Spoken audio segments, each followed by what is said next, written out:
Happy Halloween, everybody. It's I, 8-Bit Eric, and today is a special Halloween episode.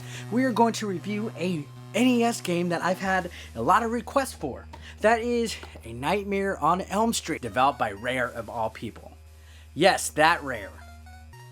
You know, with the fucking bear that everybody likes. Still don't understand that shit. Alright, go ahead and unsub because of that fucking comment. This game allows you to play with not just one, not two, not three, but 4 players. Imagine that.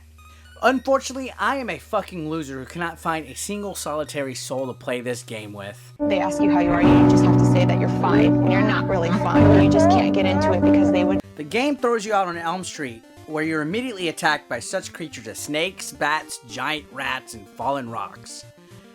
And a zombie? Is this A Nightmare on Elm Street or The Walking Dead? Anyways, you're supposed to find out what building you need to go into. Your main goal, get this, is to recover all Freddy's bones, which are scattered throughout all these houses. Funny thing about Freddy's bones, they're all the generic Tom and Jerry type dog bone. Freddy's skeleton must look really weird. These are also some weird house layouts. They don't look too big on the outside, but on the inside, sheesh. It's like Castlevania up in these sons of bitches. I forgot to mention, if you take too long on a stage or take too much enemy hits, your character will fall asleep. Wait a minute, so all this shit like crazy giant rats, bats, giant spiders, and zombies is happening when you're awake in this game? What the fuck? When you fall asleep, the spiders and enemies change to have everything from Freddy's head and ghosts complete with child molested action arms. Alright, so I'm at the end of the level and I can't figure out what is going on. The down arrow says go down, and I'm trying to go down. What the hell? Oh wait, I forgot.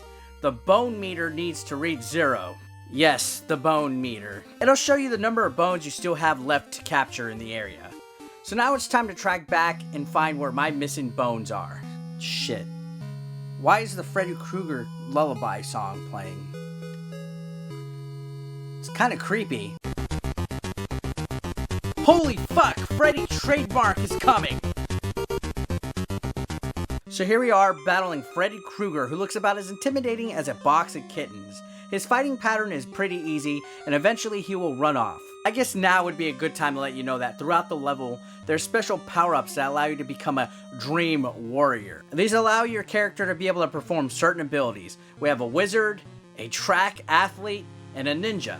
Alright, I finally collected the bone and made my way to the next area where I come across a boombox, which is used to wake you up, and provide you with a pretty sweet-ass NES chiptune. Eventually, we'll make our way to the boss of the stage, which is Freddy's claw and a bunch of balls. I know you're expecting a ball joke here, but I'm not going to give it. After defeating Freddy's claw, we take the key and head back to Elm Street to find the next building. Why the hell can my character jump 10 feet high? Shit, the first thing we're doing once we kill Freddy is joining the NBA, if you know what I'm saying. Unfortunately, my character's sweet-ass hops are met with some of the weirdest laggy controls I've ever seen in a game, which makes it hard to make some of these jumps. The boss of the stage is Freddy's head, and he also shoots out a ton of tiny dicks. Seriously, you can't tell me those aren't tiny dicks. Afterwards, we have one more house with more bones and a Freddy boss. This time it's a floating claw. Pretty generic stuff here, if you must ask me, you know, as a connoisseur of video games. And now it's time to go to the junkyard, and this has to be the world's worst junkyard. Spikes, falling platforms, shit. What the hell's up with this? Actually, for an LJN game, this isn't too bad. It's leaps and bounds better than Friday the 13th and Back to the Future and whatever that was bullshit they spit out. I mean, I kind of like it. I really can't find anything to complain about this game, other than the fact that it's actually pretty basic as far as the game goes. I mean, you're collecting bones, attacking a Freddy boss, going to one area. There's a lot of cheap deaths in this game. I mean, death happens when you least expect it. Alright, I know that was probably the world's worst Halloween special effect. I hope you guys liked the Halloween special. I did. If you want to see more retro video game reviews of mine, why don't you click this playlist here. I've done a lot of video game reviews, and some of you guys probably haven't seen them all.